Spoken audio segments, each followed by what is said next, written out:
Welcome to the Tourpreneur Podcast. Travel industry veteran Shane Whaley will take you on a journey with fellow tourpreneurs, sharing their tips, ideas, insights, and success stories to inspire you to make your tour business the best it can be. And now, here is your host, Shane Whaley.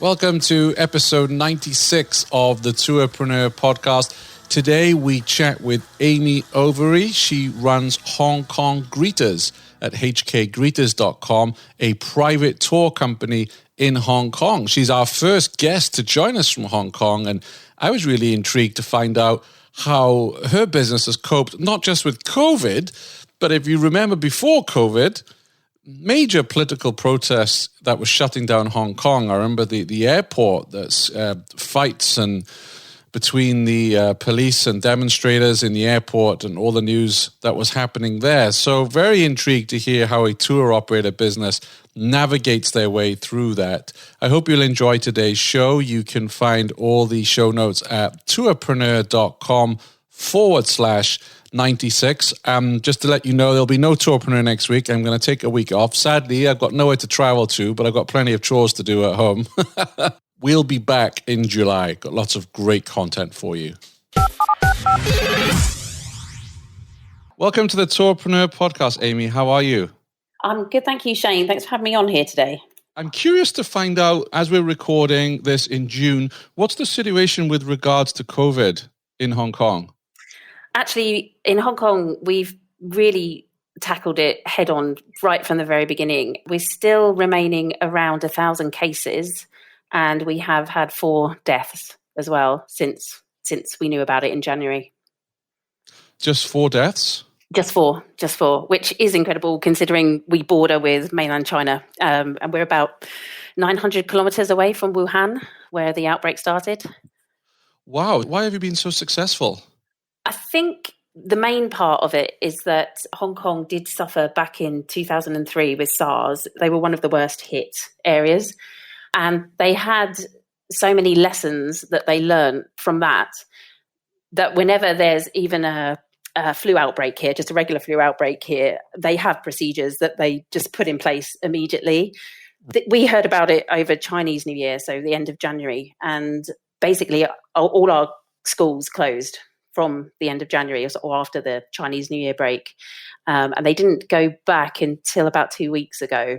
So that was put in immediately. Government offices or government officials had to work at home.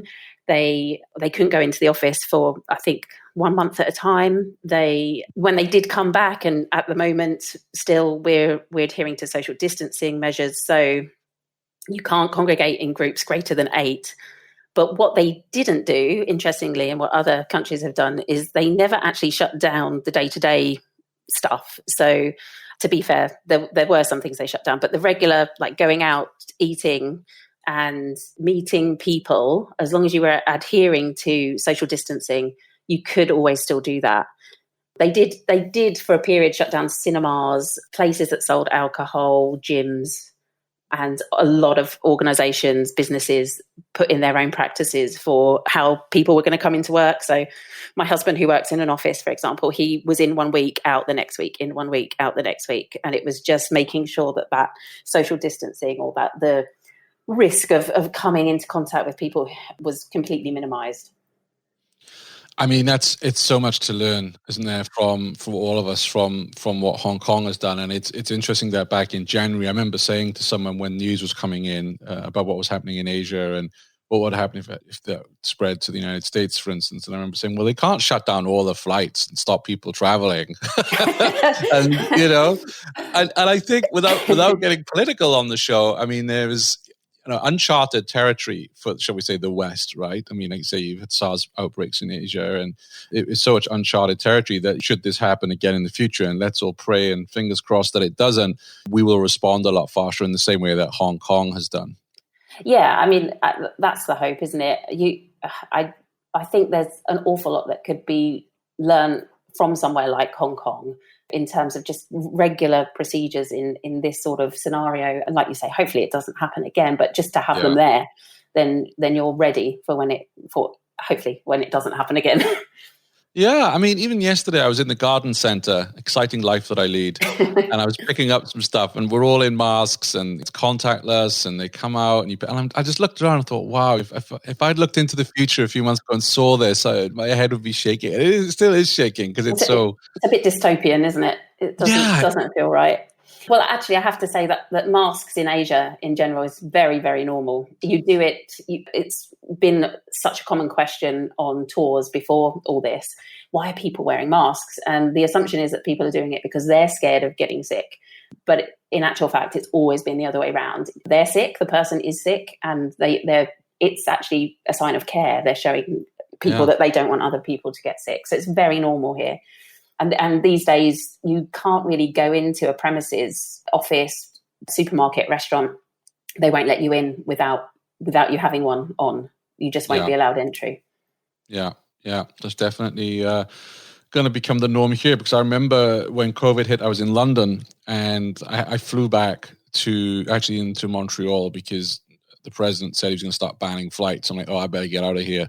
I was on the Greyhound bus from Montreal to Vermont, and there were a group of Asian students on the bus, and they were all in masks, and like nobody else was. And now I look back and think, wow, so different. Yeah, it was the rare sight, and now, yeah, very much so. Topsy-turvy now. So you've had to deal with COVID, and we'll talk a bit more about those implications in a moment. But also, you've had a lot of political unrest in Hong Kong. Yeah. Quite a lot. Mildly. Put it mildly. Yeah. We're talking on the day of the anniversary of the march where 1 million people took to the streets in protest against the extradition bill. That was the instigator for the mass protests. So we've now been under it for a year. I think, what I look back and think, oh gosh, what times have changed, and obviously it affected everybody. In terms of tourism, of course, things would come out usually weekends. Actually, these protests would happen on weekends, and you'd get another flurry of cancellations because the media shines a lens on what's going on, but it doesn't really give you geographical perspective. So you don't quite understand, if you're not in Hong Kong, where these protests are all taking place. And if I was sitting in the UK or in the US looking at this, I'd be scared too. So there was quite a large impact. But comparing it to COVID, which, like everyone, it's just completely flattened business. There were still people who were coming to Hong Kong. It's funny, I would say they were more sort of seasoned travellers. A lot of people from Europe, I guess they're used to protests in their home countries. They weren't really put off by what was going on. And our job as guides was just to give the reassurance, not guarantees, but the reassurance that we really knew what was going on, where to avoid, and how to keep people safe. Yeah, we were on a tour in January in Puerto Rico. We were on a cruise, and we dropped off at Puerto Rico, and we were going on a walking/food tour there. And they said to us, look, there's a big protest. There'd been, it was terrible. I won't go into too much, but there'd been a hurricane, and they had a really rough time. And then they found this big warehouse full of water that some government official had hidden from everybody when everybody needed water, right? So everybody was they were angry. But the tour guide said, don't worry about it. We know their route. We know where the trouble spots are going to be. We have to change the itinerary, but you're going to be safe. And to be fair, we were really kept on the outskirts of it. And you could hear it going on. But I just felt that I didn't feel worried at all. I was really reassured by the company and the steps they had taken. Yeah. And that's exactly what we tried to do. There's so many places to visit in Hong Kong that you could create an itinerary for somebody, for your group that was going to absolutely be 100% away from anything that was happening. One thing I will say, that the majority of the protests were peaceful. Like it was only just a small minority that would then kick off. But still, you've got to be cognizant of people's feelings and fears about this, because they're very real. They don't know. I mean, it's scary enough traveling to a country in the first place and not knowing anything, but scary knowing that that's there on top of it as well. Yeah, and I mean, I can tell you here in the United States that I remember the vivid footage we saw was at the airport and everything that was going on at the airport, and that was all over the news. Yeah, and it closed the airport. Yeah, and that was major news here. It's like, oh wow, they've closed the airport. There's skirmishes going on in the airport, and yeah, that's again, it's that could just be one small part of it and everywhere else is safe. But that's what I remember from the protest more than anything else. Yeah, and actually that's why most people were cancelling, because they were worried, certainly if they were on a transfer, which a lot of people are, they're sort of coming through Hong Kong on their way to somewhere else. They didn't want to have their flights affected in any way. So it's completely understandable why you would do that. Yeah, and the media, they will always focus on those flashpoints, right? They'd always focus on the worst elements of it. Of course, because that's what makes the news, right? So, there were some really bad things. But a colleague of mine was actually giving protest tours. Very entrepreneurial. Indeed. Well, his tours are quite political in any case, and so bringing it to the forefront and what's going on and why it's going on, it suited what he does. But yeah, it was only for planned peaceful protests that he could do them. It wasn't going to be joining in with anything after dark. Sure. So when that was all kicking off, as you say, how did you communicate to your guests that you were still leading tours and what safeguards you were putting in place? I think just in general, we build quite a strong relationship with people before they arrive anyway, just inherent of the types of tours that we do. They're very personalised tours. So often we'd preempt any worries for people by sort of saying, look, this is what you've booked, but we know that nothing is happening this day, for example, so we'll be able to carry on and nothing should be affected. If it's on the weekend, may I suggest that we go to this place, and this place, so that we know that we're going to be avoiding any areas where it could cause disruption. And most people, I think 100% of people are absolutely fine with that. They would normally come back and say, yeah, we're happy to leave it in your hands. And that was all. So that was all done via email. Was there anything on your website reassuring people, or did you decide to keep it private between the guest and yourselves? Yeah, actually, we didn't do an update on our website. We did do it on a guest by guest basis rather than there. I think it was more a case that things were changing so quickly that it was actually quite hard to give information that was going to stay up to date. So it was easier to contact people sort of in the run up, sort of reassuring them that we've done tours, we're still doing tours, and these are the things we've done in the past. And then in the run up to the tour to say, look, this is the situation as it is for when you're going to be here, and give them the reassurance that way. Right. And where were most of your customers based? Most of our customers are based in the US. We get a lot of people coming and visiting other parts of Asia, often on land trips, but a lot of cruisers as well come into Hong Kong. And that's usually where our uptake comes from. So what has been some of the differences then between the political unrest and COVID for you in terms of how you're running your business? Well, I've had a lot more time.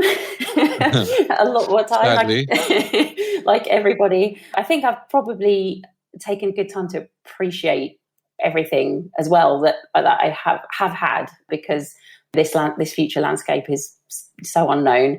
So it sort of regrouped. I did take some time out. I did have other priorities because I've got 2 children who weren't in school, so I had to focus a lot of time with them. But when things did start opening up again, getting more open, and you could do things again, I was really interested to try and do something here in Hong Kong, the local tour angle. I had been training some new guides before this happened, so actually it gave me good time to devote to them and to really put in the time with them, and also to use them to think of new ideas of what we can do going forward. I didn't want to. Actually, that's what's been encouraging about your podcast, is that everybody is still moving forward. It feels like, even though this has come and it's affecting everybody, they're still thinking of ways or trying to do things and planning for the long term as well. Whereas maybe it was easier before because there was always this steady flow of business coming in, and it was like being a bit more on a treadmill. So it really gives you that time to do the stuff that you just never had time to do before. Given enough to before. So many tour operators I talk with who are cautiously optimistic and planning ahead. And I think we all went through this period of 2 to 3 weeks when this hit of, oh, I'm not going to have a business by the end of this. Yeah. And everything I've worked on over the last couple of years is going to disappear. And then I noticed that many entrepreneurs were like, okay, this is the situation. We're all in the same boat. People are going to want to travel again. This is not like a nuclear bomb has gone off somewhere and you're not going to be able to visit that region for the next 50 years because of fallout and whatnot. People will always want to travel. It's just going to take a long time to recover. Yeah. And I'm constantly impressed and inspired by it. Now, I think there is a difference between those of us who don't have so many fixed costs and assets. So if you've got a fleet of buses sitting in the car park and you're having to pay the insurance on that every month and those kind of things, then yeah, it is tougher. But I think the smaller tour operator can be more agile. And like you've done, say, okay, I'm going to take some time out, I'm going to focus on the kids. I'm going to work with the tour guides. We have been given this time to kind of improve the business, or we're all running around crazy busy all the time. We rarely have time to sit down and take stock of our business, right? And everything's happening on the fly. So it did give us that unique opportunity, I think, to build and to learn new skills. That's the other thing I'm hearing a great deal about from our listeners, is that they're doing HubSpot certification marketing courses or Facebook ad courses or SEO courses and things that we never, ever, ever, we always want to do, but it's like always on that to-do list, but we never get time to do it. No, you just don't. It's a nice to do, not a something you're a wish. It's not something that you're going to necessarily get around to doing. So yeah, it's actually making plans and sticking to them. That's what people are doing. We actually did. I got my tour guides on a comedy workshop course. But yeah, it's really good fun. Actually, nice. It was really good fun.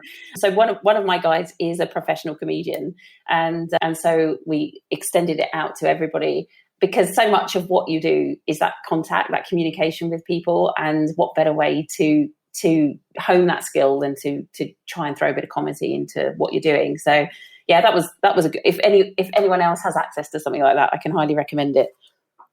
Yeah, I know we had Margaret on the show way back, and she runs improv classes, and she also trains tour guides, and she was talking about how improv is a really good way. I guess that's similar to comedy, right? I mean, because you got to think on your feet and come out of your shell a little bit.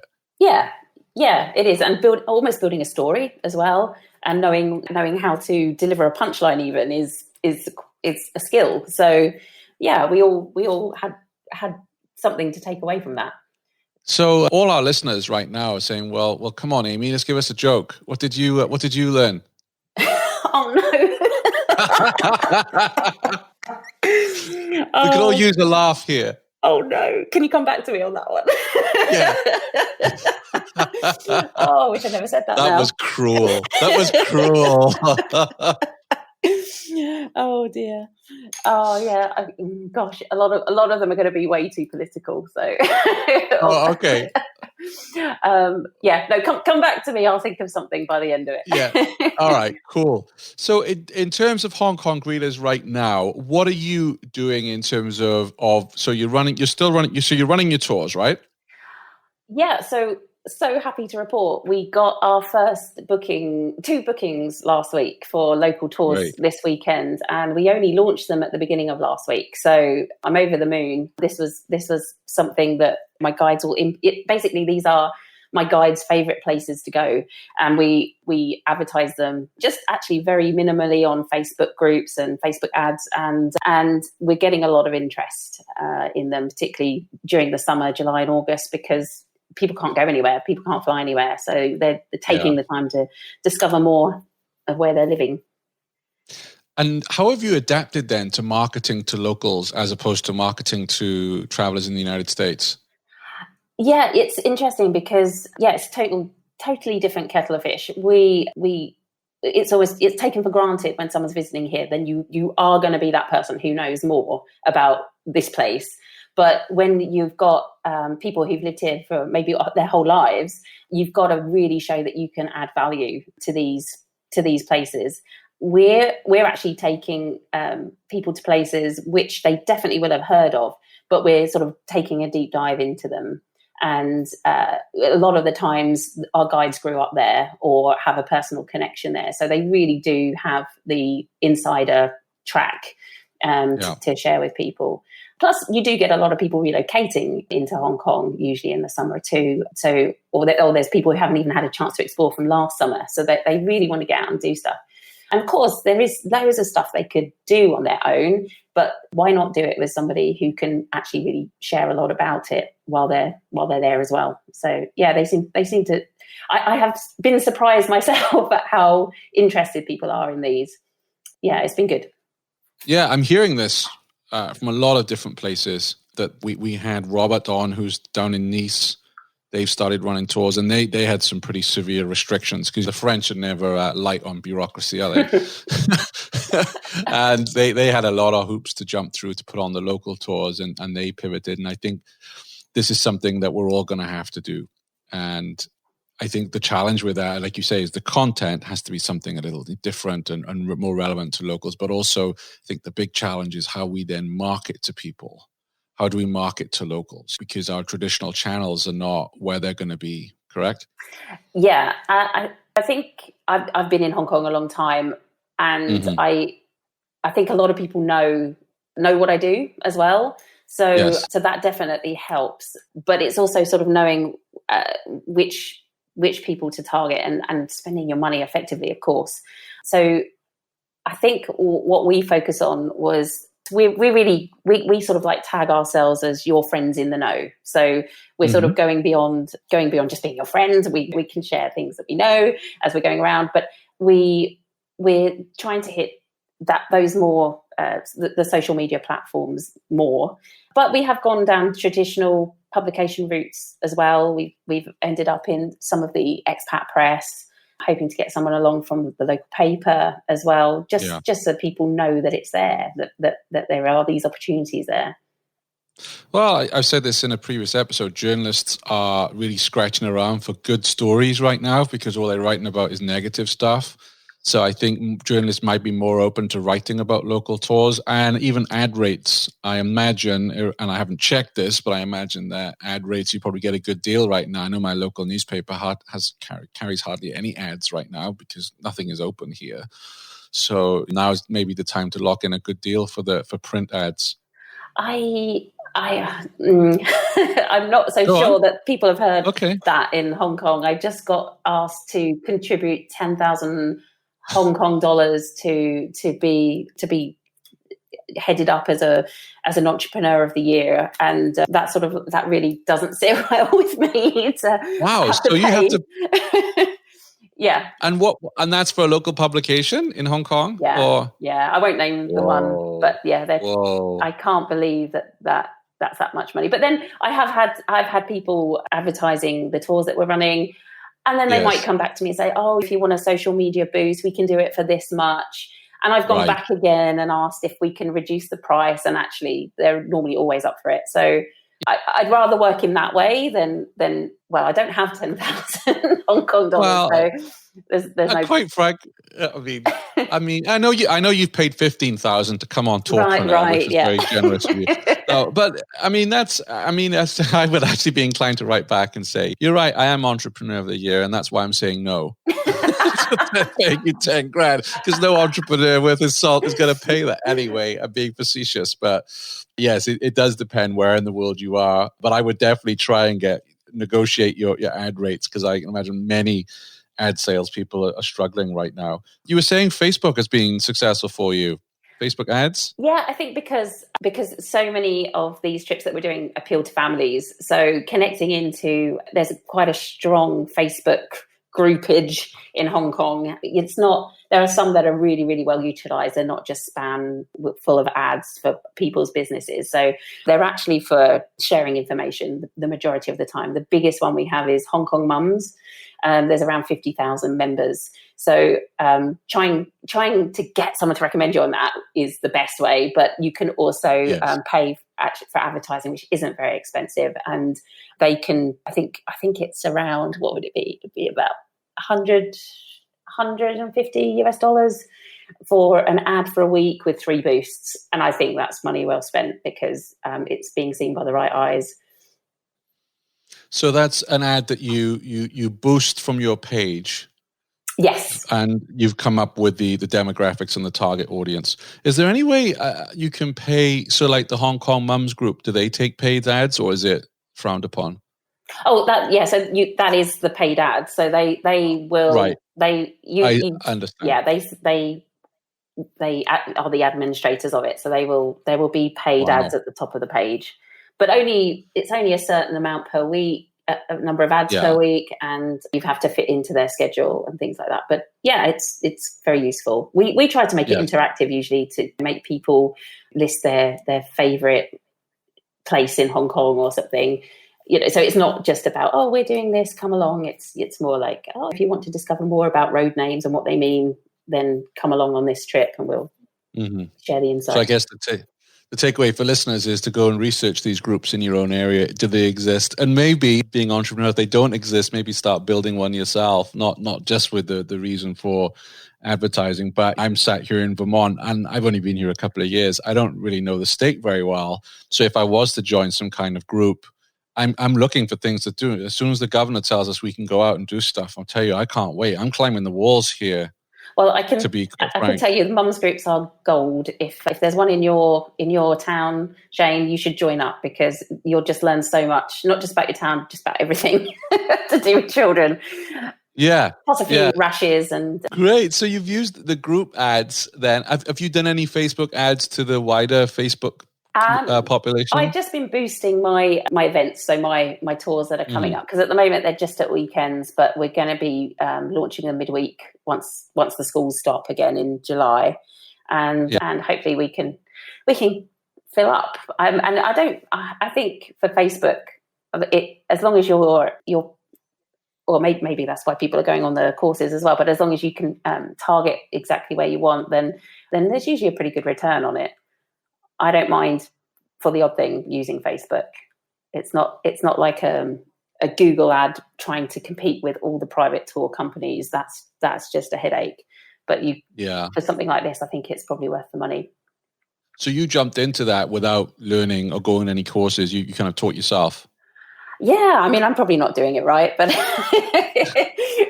if you're getting bookings and awareness, then that's the main thing.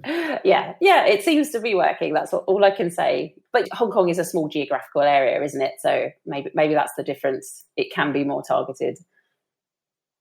Yeah, and I mean, I guess the things you could look at there is the images and the copy and what resonates, and for different. I mean, it's a real rabbit hole when you go down it, but it's definitely worth playing around with.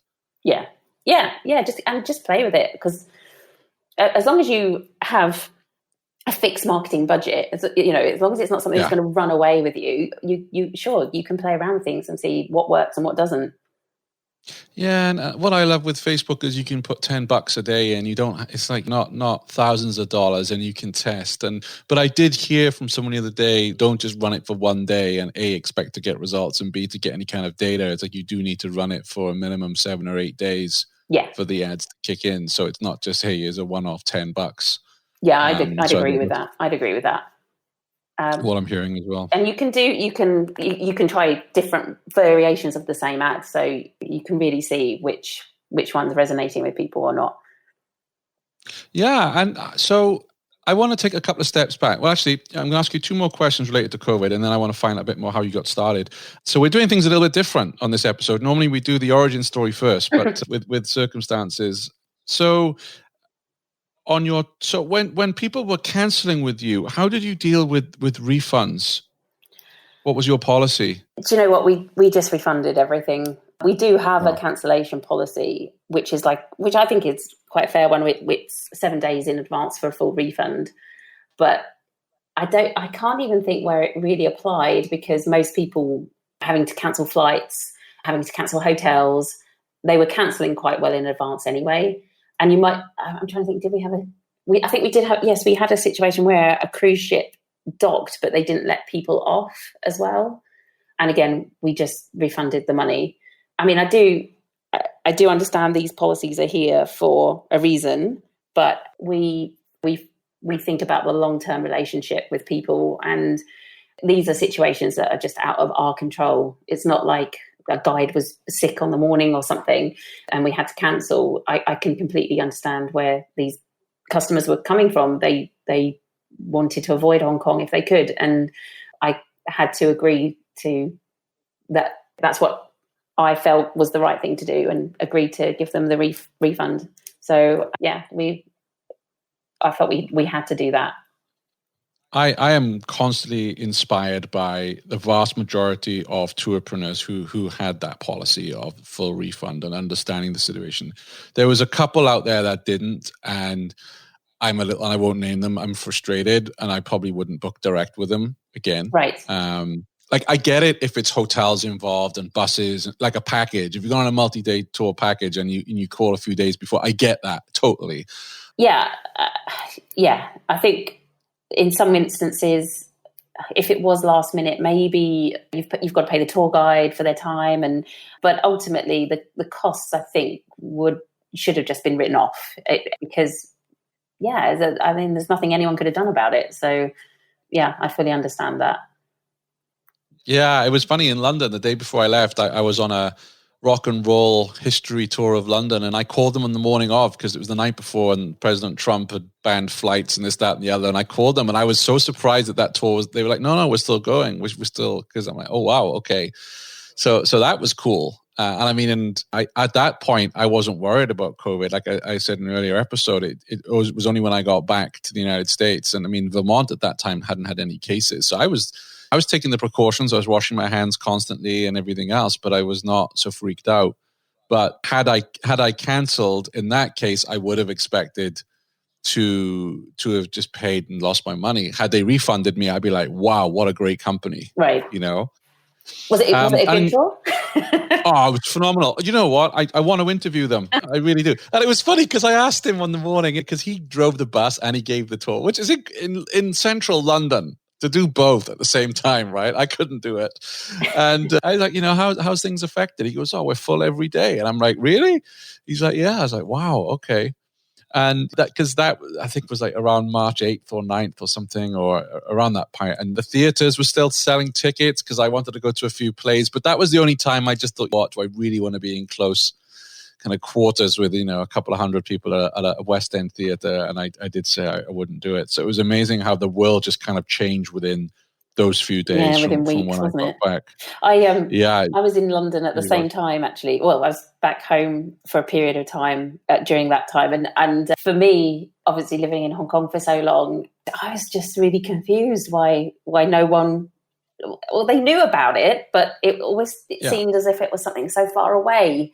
And, and it wasn't on the horizon coming. But I sent my kids crazy with the amount of times that I was like making them sanitize their hands and not touch anything. Honestly, I sounded like a mad woman.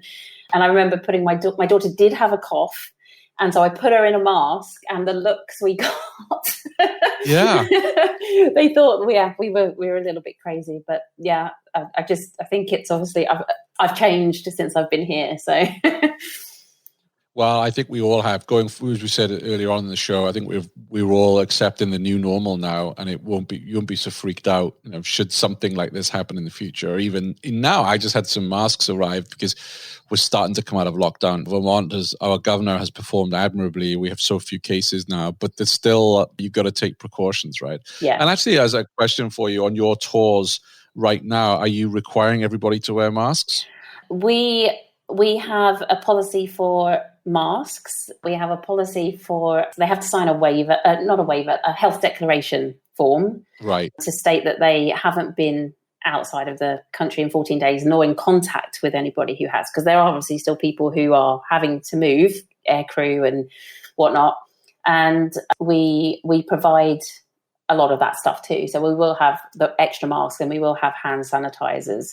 I think the risk of someone being out of the country in the last 14 days is pretty low, but we've adopted that from what the restaurants have been doing for some time, which was, I think, something I sent to you in advance, a sort of code of a playbook for really how to operate during COVID, but post-COVID as well. It completely applies. So yes, we do have these things in place. And what were some of the guidelines from that? I know we can't go through the whole document now, but what's a couple of those guidelines that you were going to implement? Well, they came up with this book.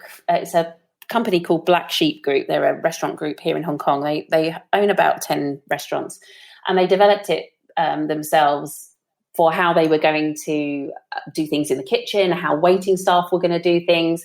And it even goes down to the granular detail of what to do if somebody's temperature is too high. How are you going to face the customer who you have to turn away? Yeah. So there's an awful lot of learning from that document. The biggest take home we've got is this health declaration form. So it's fairly common in Hong Kong that you get presented with this form and you have to declare for you and whoever your dependents are and say that you haven't been anywhere and that you're safe to be here. So yeah, we'll be doing temperature checks as well. That's another thing we'll be doing. And how do you think you'll respond if you carry out the temperature check and someone has a high temperature, telling them they can't come on the tour?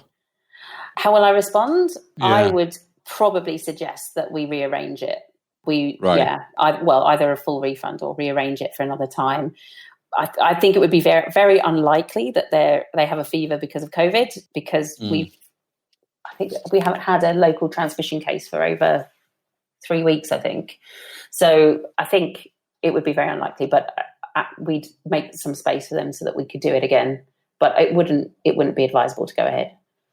Yeah, absolutely. I just ask that because I think on paper it sounds very simple, but when you're actually having to tell a family or guests that they can't come on the tour, they're all excited, and you have to say no, how that will actually work in reality. I think most people are reasonable, but you're going to get one or two who are not going to take kindly to it. And Rob Patingolo from TripHacks DC was telling me recently he worked at a theme park, and the amount of grief he got when he wouldn't let the kid on the ride because they were too short. And the parents going mad. And it's like, yeah, how do we deal with this as tour operators, as tourpreneurs, when you say to somebody, I'm sorry, I can't take you?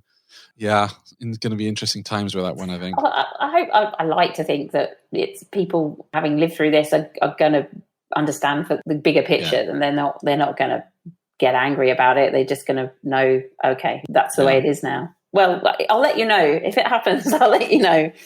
Well, yeah. There's going to be so many stories, over the next 12 months coming out about how we've responded to COVID and a lot of learnings and best practices. And that's why sometimes I get a little bit frustrated when I see these so-called experts and pundits. And I'm being invited all the time onto these webinars to talk about, post-COVID. And I'm like, I'm sorry, I don't know.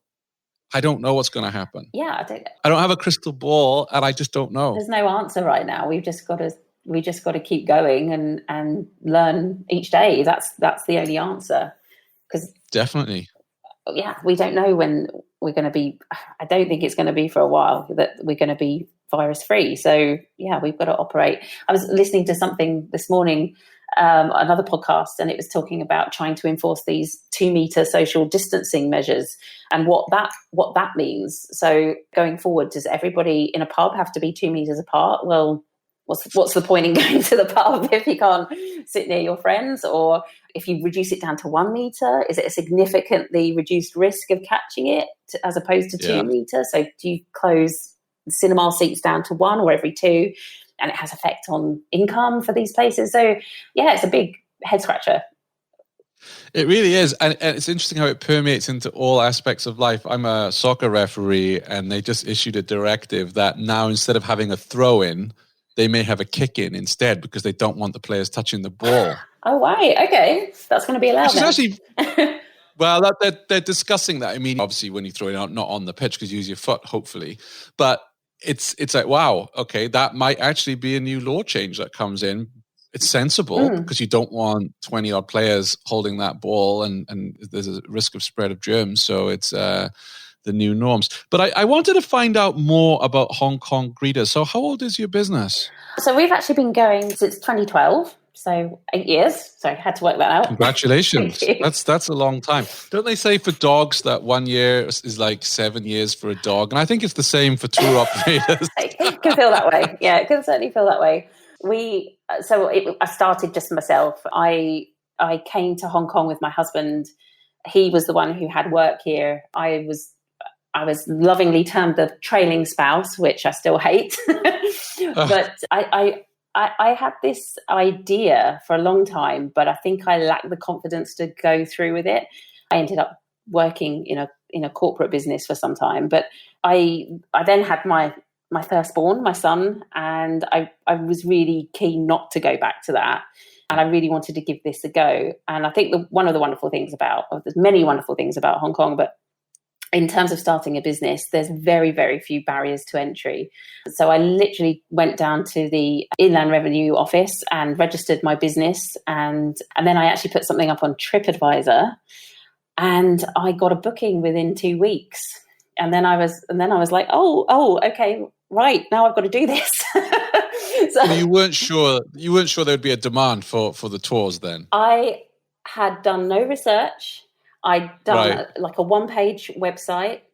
Oh no, that's a tiny bit of research. And my idea was, which hasn't really changed, is that I was going to be someone's friend in Hong Kong, because there's so many great places to go and see, but sharing it with somebody who feels like a friend, who becomes your friend, just elevates it so much more. And that was always my idea, my concept. And I threw it at the wall, see if it stuck, and it did. And that's when the panic started, when someone actually booked me. so I was like, okay, I have to really work hard and make sure I know what I'm doing. So yeah, it really was just really something that grew and grew and grew.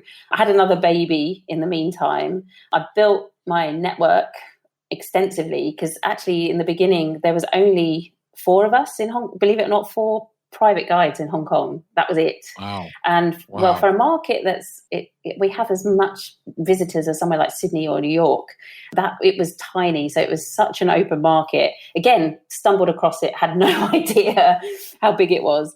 And we became very good friends, and we have this wonderful network that we still very close contact with. We just use a WhatsApp group. So all those people I met in the very beginning, we still share. We've always been collaborative, not competitive. And all our goals is just to make sure that everybody has a really good time in Hong Kong. Knowing how people operate and knowing what they do. There's often times people have come to me for a tour, and I said, actually, I think you'd be better with this person. I think this person is what you need. So yeah, we're pretty tight. It's pretty nice. Yeah. What was it like leading your first tour? Scary.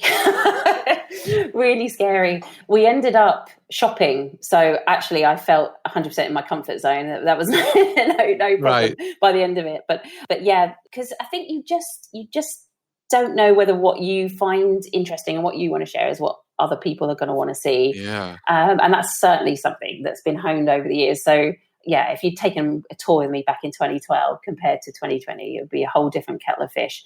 But I think I was always one to worry too much, overthink things too much, rather than just to go with the flow. And I think as the years have gone on, me and the team that we have, we're so good at sort of tuning into what the customer wants that we'll adapt on the go.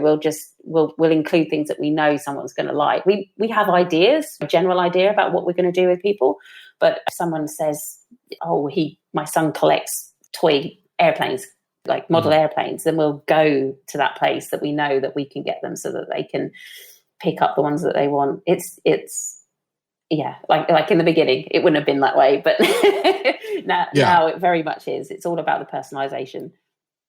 And how did you go about, so in the early days in particular, getting feedback from customers? Because it's really hard to ask for feedback, isn't it? Because it's scary wondering what the answers will be. Yes, yeah. And I think I did what most people do, and I would only ask people who I was sure had a good time.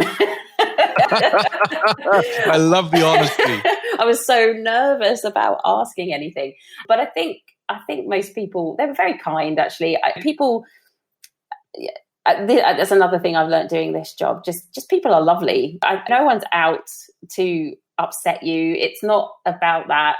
Maybe I've just got one of those jobs where people arrive and they're happy and they're in the holiday spirit, and maybe I'm lucky that way. But even like during the tour, people want to share. They want to tell you, I found you on this, and I think you could do this. And yeah, so people are pretty good. Now, if I pick up on something, I will go back to a person individually and just ask, was there anything we could have done better? Or it's all a learning curve. I'm never scared of learning.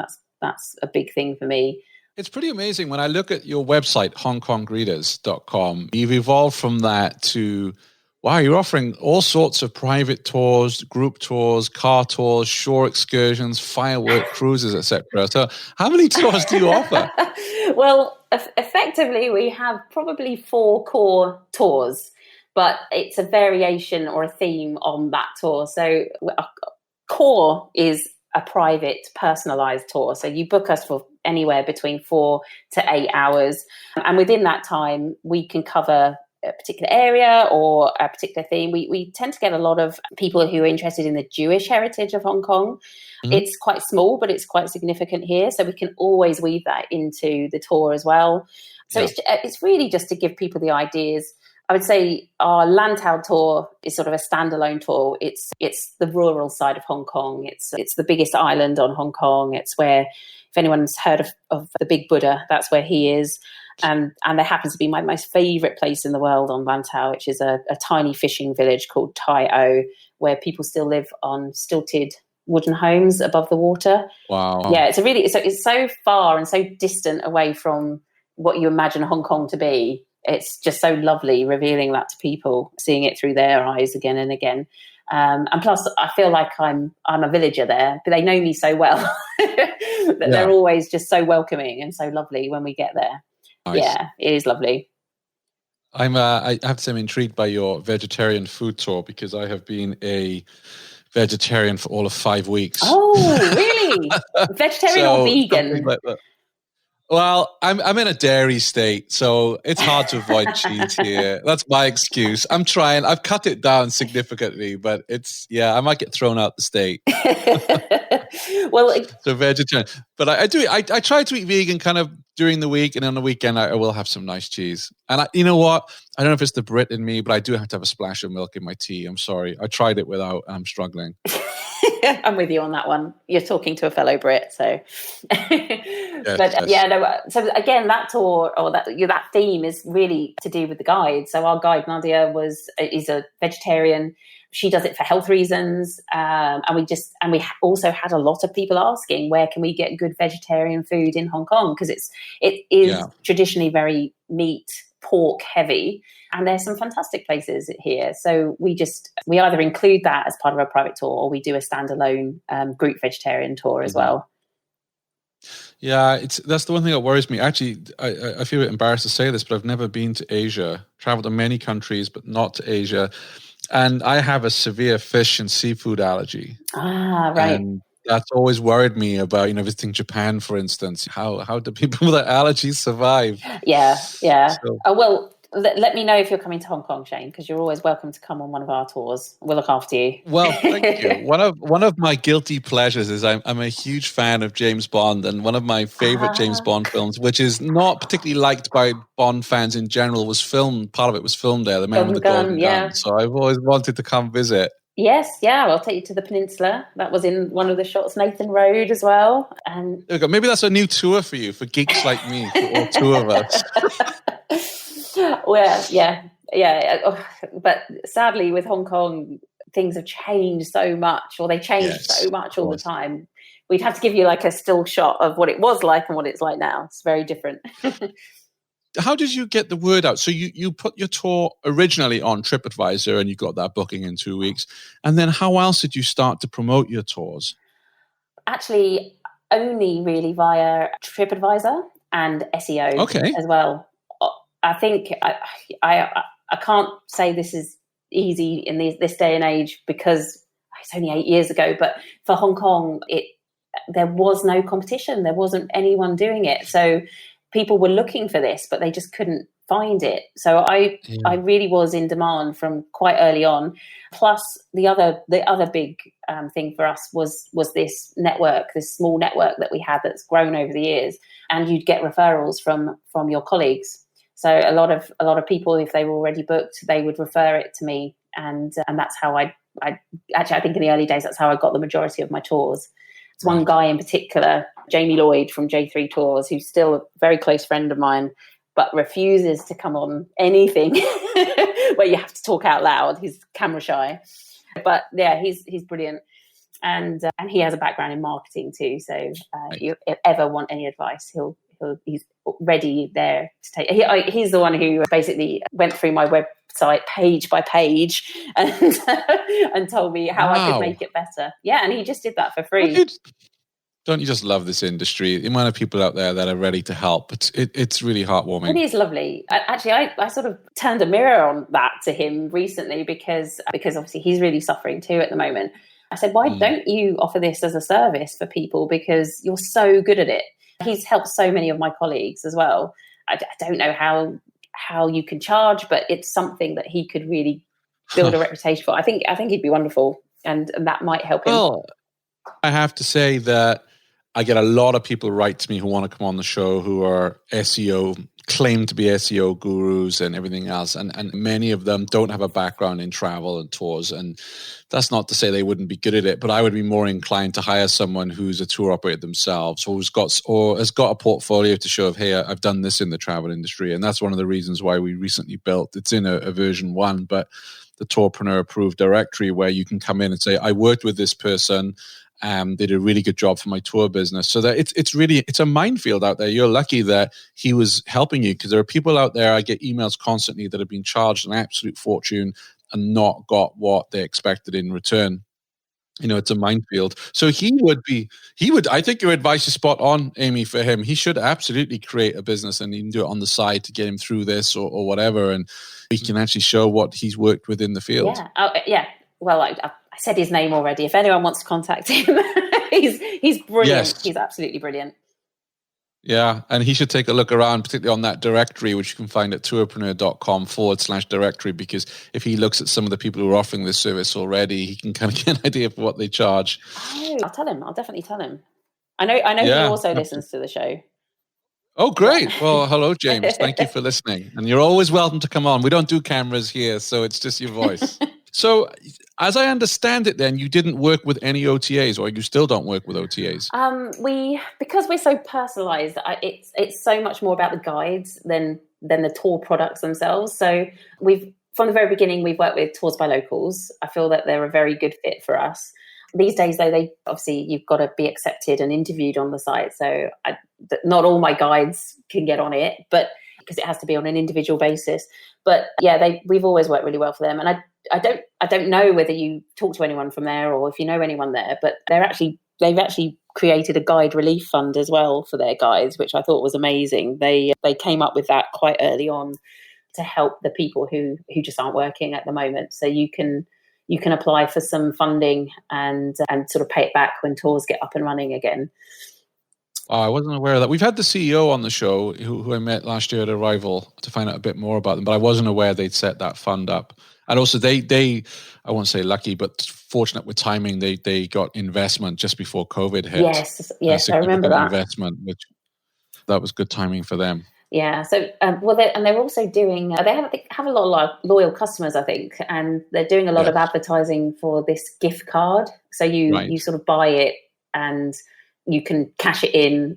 I think it's got a really long use by date. So it's just to sort of help see them through this situation and their guides through as well. And how easy is it on the back end to connect to Tours by Local? Do you have to upload photos and rates, availability, text, or do they have an API? How does that work? Yeah, you have to log into their system. So there's there's nothing from my website connects to them. So we take, I think it really increased actually. They did a huge marketing push. And whereas we were doing maybe 1 to 4 tours a month, it ended up being something like 10 to 12 tours a month with them. Nice. So and actually that's when your commission is so well spent. You don't mind handing over your 20% because you've got all this business coming to you. So it has to be done on an individual basis, and it has to be in their system, and all of your communication with customers is all in their system as well for obvious reasons. Right.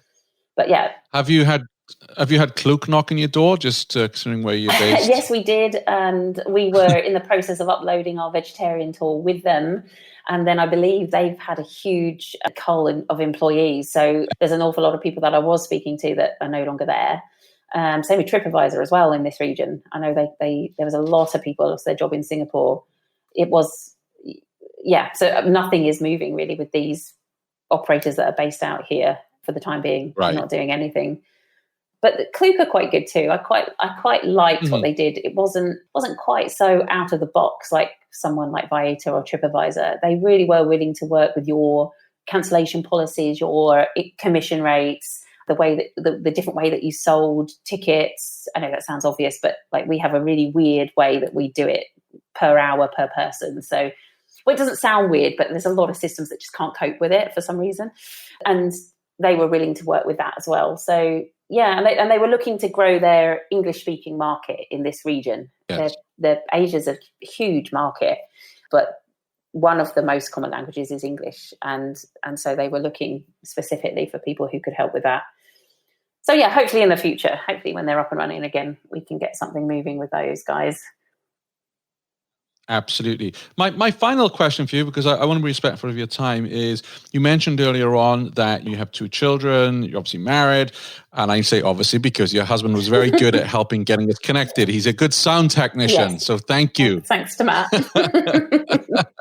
How do you then achieve a work-life balance?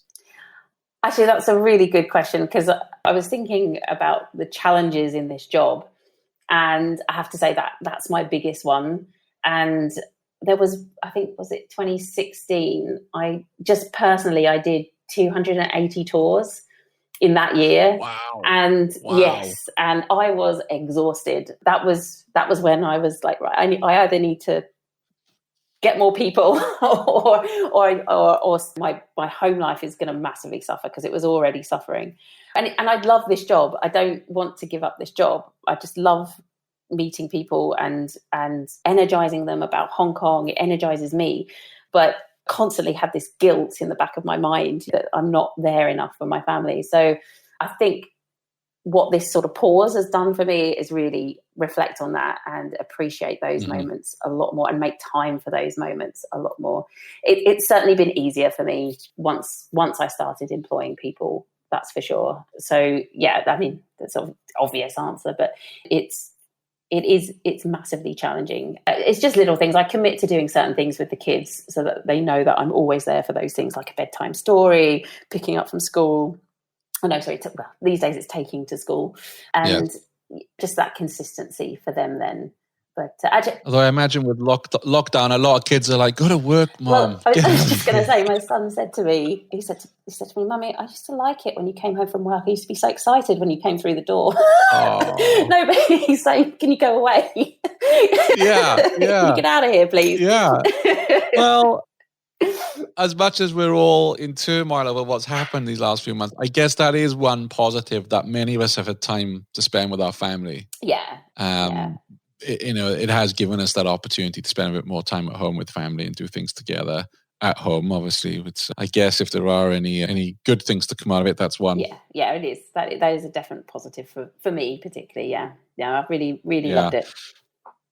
Great. What piece of advice would you have for a tourpreneur listening in today who might be struggling and thinking, is it worth it? What would your advice be to that person? I think just keep going. Don't think it's not going to get better, throwing in the towel now. Just try and keep going, and just think about what you're good at, and maybe how you can utilize that in the midterm. I think for most people, we want to see tours running again. We want to get back on our feet. We want to meet people again, but there are other ways to do it. And certainly listening to this show and other shows like it, I think it's really inspirational, and it gives people lots and lots of ideas. So yeah, don't give up. Keep trying. Keep motivated. Thank you, Amy. That's sound advice. Now you have an option, because you promised us either a joke. You promised us a joke, but I'll give you an alternative. So you can either give us a joke from your stand-up routine, or you can speak something. You can say something for us in Cantonese, right? You're a basic Cantonese speaker, is that correct? Basic Cantonese, yeah. So can you say, "My name is Amy from Hong Kong Greeters, and I listen to Tourpreneur" in Cantonese? Say again. My name is Amy, and I listen to. My name is Amy from Hong Kong Greeters, and I listen to the Tourpreneur podcast. Okay. O Giljo Hai Amy. That's my name is Amy. Or Jo Hong Kong Peng Yao. I work for Hong Kong Greeters. That's my name in Cantonese. It means Hong Kong friends. And or do Hai Hong Kong. I live in Hong Kong. Is that what you asked me? Is that right? And I listen to the Tourpreneur podcast. Or Gong Tourpreneur podcast. Fantastic. That's superb. Oh. I should put that into a little promo ad, right? God, no, don't.